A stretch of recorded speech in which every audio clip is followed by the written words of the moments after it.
Hello friends, health insurance सही है .com की तरफ से मैं सुमित भंडारी आपका स्वागत करता हूं। बहुत बहुत शुक्रिया इस वीडियो को देखने के लिए। आज का हमारा टॉपिक है आपके चलिए सबसे प्रश्न पहला क्वेश्चन हमारे लेते उत्तर। हैं। योर क्वेश्चंस आवर किसी आंसर। सज्जन ने पूछा है कि जो केयर सुप्रीम पॉलिसी है या एचडीएफसी अर्को सुप्रीम ऑप्टिमस सिक्योर है, तो इसका प्रीमियम क्यों बढ़ रहा है अगले महीने से। तो प्रैक्टिकली इसकी मेन रीजन ये है कि जब भी हम कोई पॉलिसी लेते हैं तो दो तरह के प्रोडक्ट होते हैं। या तो मेरा एक बेसिक सा प्रोडक्ट होगा जो हमारी जरूरतों को पूरा कर रहा है, या दूसरे टाइप के प्रोडक्ट ऐसे होते हैं जिसके अंदर ऐसी चीजें डाली जाती हैं जो कई बार आपको चाहिए नहीं होती, लेकिन एज अ कंज्यूमर जब आप पॉलिसी को खरीद रहे होते हैं तो आपको एक अट्रैक्शन होती है कि ये पॉलिसी शायद बहुत जबरदस्त है और मार्केट में जब इतनी धूम मची हुई है तो ये पॉलिसी नेचुरली अच्छी ही होगी, क्योंकि इंडिया में एक ऐसी साइकोलॉजी होती है कि जितना महंगा उतना अच्छा होगा और जो सारे लोग खरीद रहे हैं वो अच्छा ही खरीद रहे होंगे। तो ये दो प्रोडक्ट केयर सुप्रीम, इसको जब जैसे केयर सुप्रीम को लॉन्च किया गया था कि इसका प्रीमियम बड़ा नॉमिनल रखा गया था, तो बहुत सारे लोग एंटर कर गए जो पॉलिसी में पिछले 3-4 साल में। तो अब कंपनी इसका रेट बढ़ाएगी बढ़ाएगी। तो 18 जून से कंपनी इस रेट को इंक्रीज कर रही है। जहाँ तक एचडीएफसी अर्को ऑप्टिमस सिक्योर का सवाल है, उसके अंदर मेन प्रॉब्लम वही है कि जब आपकी कंपनी ने आपसे प्रीमियम लिया 10 लाख रुपए का और वो कमिट कर रही है कि आपकी पॉलिसी 40 लाख की है, तो कल को 3-4 साल के बाद किसी कंज्यूमर का सपोज करो 40 लाख का क्लेम आ गया, 35 लाख का क्लेम आ गया, तो कंपनी को वो देना पड़ेगा। तो पैसा मार्केट से इकट्ठा करिए 10 लाख का, लोग 10 लाख के साथ कंपैरिजन करके पॉलिसी ले रहे हैं, लाइबिलिटी है 30, 40, 50 लाख की, तो कहाँ से कवर करेगी। तो इसलिए इसका प्रीमियम बहुत फास्ट ग्रोथ हो रहा है। पहले आज से अगर मैं 2010 की बात करूं, 2008 की बात करूं, 2012, 13, 14 की बात करूं, उस टाइम पे क्या होता था, 3 साल के बाद 8-12% प्रीमियम पे उठता था, लोग परेशान हो जाते थे। आज हर एक साल ही 8-10%, 15% के आसपास हर एक 1-2 साल के बाद तो जंप आ ही रहा है। तो बेसिकली प्रोडक्ट के डिजाइन के अंदर कमी है, इसके अंदर कोई कंज्यूमर भी कुछ कर नहीं सकता। हाँ, एज अ कंज्यूमर आप अपने, अगर आपके पास ये पॉलिसीज हैं, अगर आप चाहते हैं इनको ऑडिट करवाइए और ठीक नहीं लगता तो कहीं और भी शिफ्ट कर सकते हैं। राइट, चलिए जी, सेकंड प्रश्न है। सेकंड प्रश्न आ रहा है कि स्टार हेल्थ इंश्योरेंस कंपनी का जो इतना ज़्यादा स्टॉक प्राइसेस है वो कम क्यों हुआ, और सेकेंडली जो प्रॉफिट के अंदर लॉसेस आए उसकी मेन रीज़न क्या थी।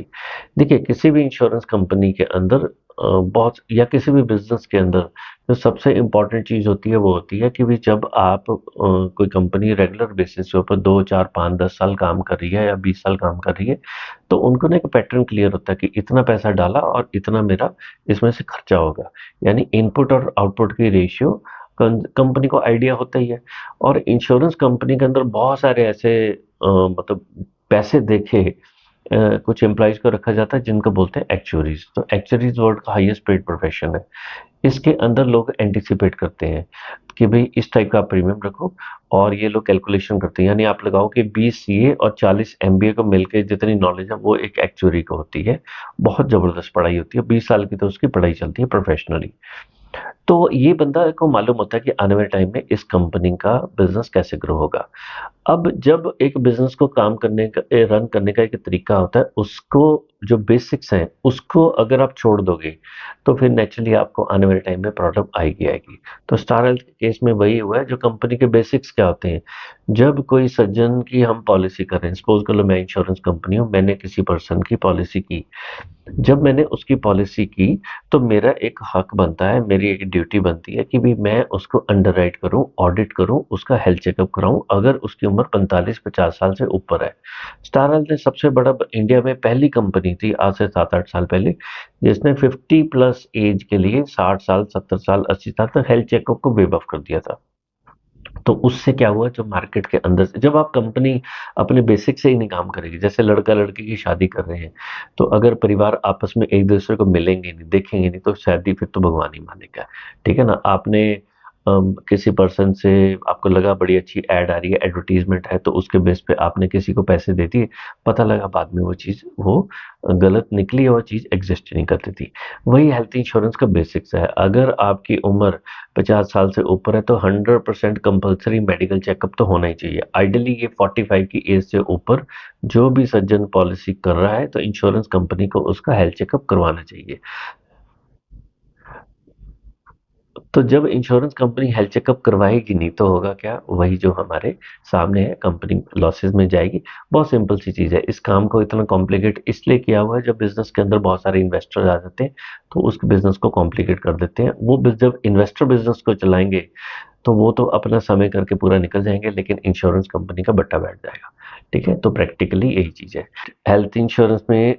ठीक है, तो एक सज्जन पूछ रहे हैं कि मेरी फैमिली 35 की एज है, हस्बैंड वाइफ, एक बच्चा है, मुंबई में रहते हैं, तो उनका बजट है 25,000 रुपये का, तो 10 लाख की पॉलिसी लेना चाहते हैं, तो क्या वो आईसीआईसीआई लोम्बार्ड का एलिवेट प्लान ले ले या नहीं ले। देखो, अगर आप कहेंगे कि आईसीआईसीआई लोम्बार्ड कैसी कंपनी है, अच्छी कंपनी है। एलिवेट कैसा प्लान है, थोड़ा सा कंपैरेटिवली महंगा है लेकिन अच्छा प्लान है, आप ले सकते हो। प्रॉब्लम कहाँ पे है, 35 साल की उम्र है।